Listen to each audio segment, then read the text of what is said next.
샬롬 4월 3일 수요일입니다. 오늘도 하나님의 크신 은혜와 도우심이 여러분의 삶 가운데 함께 하시길 소망합니다. 이 시간 시편 말씀을 읽고 묵상하며 하나님 앞에서 침묵으로 기도드리겠습니다. 시편 3편 3절에서 5절. 여호와여, 주는 나의 방패시요 나의 영광이시요 나의 머리를 드시는 자이시니이다.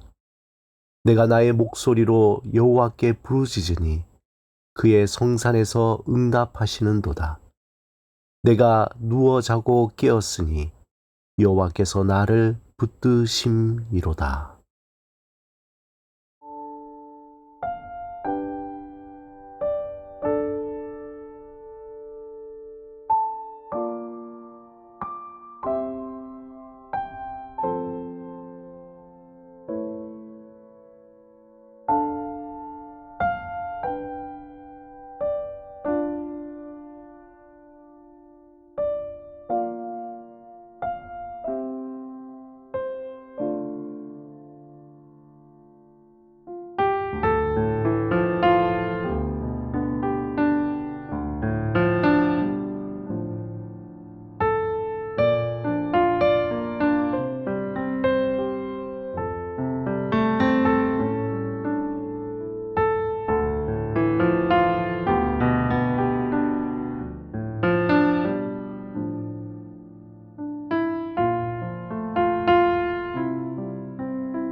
오늘 하나님께서 우리에게 주신 말씀은 창세기 48장 15절에서 20절입니다.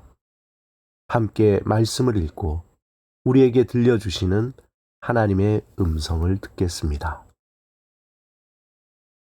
그가 요셉을 위하여 축복하여 이르되 내 조부 아브라함과 아버지 이삭이 섬기던 하나님, 나의 출생으로부터 지금까지 나를 기르신 하나님, 나를 모든 환난에서 건지신 여호와의 사자께서 이 아이들에게 복을 주시오며 이들로 내 이름과 내 조상 아브라함과 이삭의 이름으로 칭하게 하시오며 이들이 세상에서 번식되게 하시기를 원하나이다.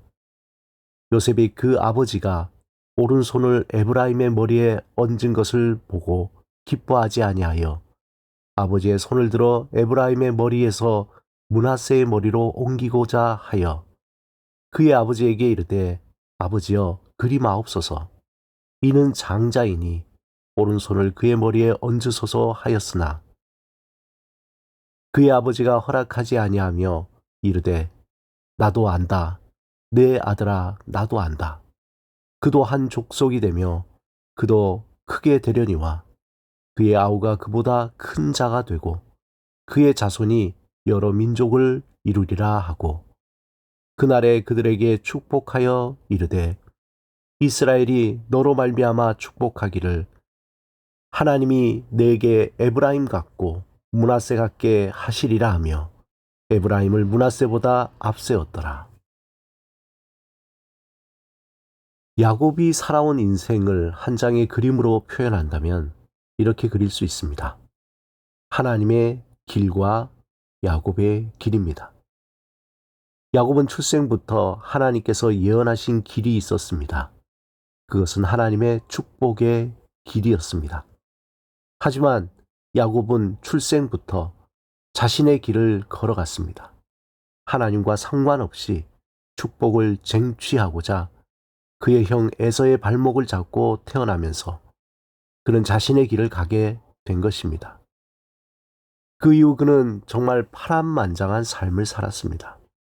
성경의 그 어떤 인물보다 야곱은 그의 삶에 일어난 수많은 일로 마음고생과 몸고생으로 살아왔던 사람입니다. 그의 인생을 가만히 다시 들여다보면 크게 세 부분으로 나눌 수 있습니다. 첫 번째, 자신의 방법으로 하나님의 축복을 얻으려고 했던 꼼수의 시절입니다.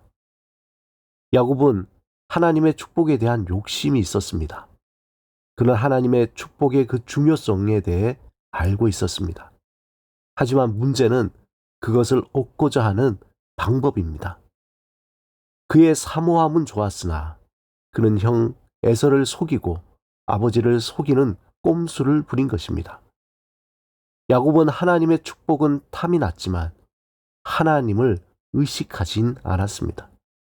하나님의 축복이 하나님과 관계 속에서 자연스럽게 이루어지는 것임을 알지 못한 것입니다. 그는 어떻게 하든지 인간적으로 그것을 얻기 위해 꼼수를 부린 것입니다. 우리의 인생의 큰 그림을 보며 지혜롭게 처신하기보다는 눈앞에 보이는 유익을 위해 꼼수를 부리며 그는 삶이 꼬이기 시작합니다. 당장은 좋아 보이지만 그렇게 잘못 든 꼼수로 하나가 다시 부메랑이 되어 자신에게 돌아오기 때문입니다. 야곱은 그의 인생 초반에 자신의 유익을 얻기 위한 꼼수의 삶으로 뒤죽박죽되어 결국 집을 떠나야 하는 일을 겪게 됩니다. 두 번째 야곱은 부모를 떠나 요단강에서 하나님이 주신 꿈을 통해 하나님을 의식하는 인생 2막이 시작됩니다. 야곱은 꼼수로 사는 인생에서 하나님을 의식하는 인생으로 전환하게 됩니다. 자신이 살아가는 삶을 하나님이 함께 하시고 이끌어 가신다는 인생에 대해 전환을 하게 됩니다. 그리고 그의 외삼촌 라반의 집에서 20년 동안 고된 훈련과 연단으로 진정으로 인생의 쓴맛을 보게 되죠. 그 과정에서 야곱은 꼼수의 삶에서 지혜의 삶으로 서서히 옮겨지게 됩니다. 그 과정을 통해 야곱은 인생이라는 것은 어떤 것이라는 것을 배우게 되고 철저하게 하나님을 의식하면서 살아가는 삶을 배우게 됩니다. 세 번째 야곱은 외삼촌 라반의 집을 떠나 형 에서를 만나기 전에 야복 강가에서 홀로 남아 천사와 겨루어 이기면서 전적으로 하나님을 신뢰하는 삶으로 변화됩니다. 이 사건을 계기로 야곱은 하나님을 전적으로 의지하는 인생 3막이 시작됩니다.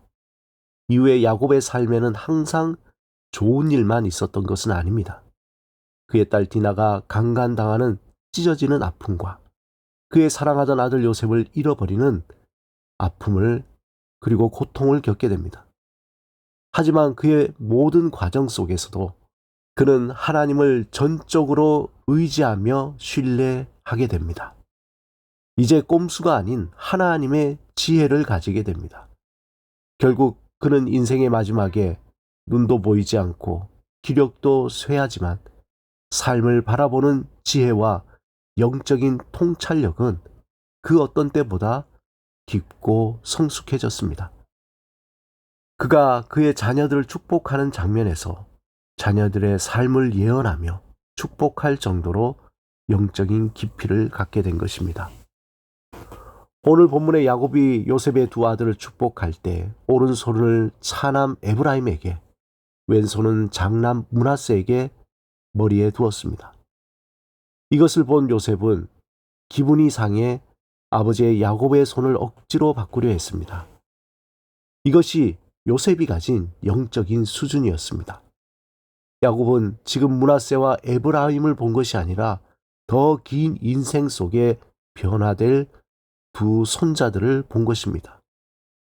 창세기 48장 19절에 야곱은 나도 안다, 내 아들아, 나도 안다. 그도 한 민족이 되고 그도 크게 되려니와 그의 아우가 그보다 큰 자가 되고 그의 자손이 여러 민족을 이루리라 말하게 됩니다. 야곱의 인생을 통해서 우리의 삶을 돌아보시기 바랍니다. 우리의 방법대로 살아가기보다 하나님을 의식하고 하나님을 의지하는 지혜를 얻기를 바랍니다. 우리의 인생이 어디 마음대로 되는 게 있습니까? 전적으로 하나님을 의지하며 하나님께 지혜를 구하며 살아갈 때 꼬이는 인생이 아니라 풀리는 인생으로 살아갈 수 있습니다. 하나님의 지혜가 무엇입니까? 예수님께서 우리에게 명쾌하게 정해 주셨습니다. 전심으로 하나님을 사랑하고 내 이웃을 내 몸과 같이 사랑하라는 것입니다. 이 큰 지혜를 마음에 담고 날마다 그렇게 살기를 사모할 때 우리의 삶은 하나님 앞에서 더 성숙하고 깊어질 것입니다. 후회 없는 삶을 살기 위해서 날마다 하나님의 뜻을 구하며 하나님의 지혜를 선택하며 담대하게 살아가시길 주님의 이름으로 축원합니다. 기도드리겠습니다. 주님, 마음과 뜻과 정성을 다해 하나님을 사랑하며 내 이웃을 내 몸과 같이 사랑하는 마음과 지혜를 주소서. 전심으로 주를 의지하며 주의 뜻을 구하는 삶을 살게 하소서. 예수 그리스도 이름으로 기도드립니다. 아멘.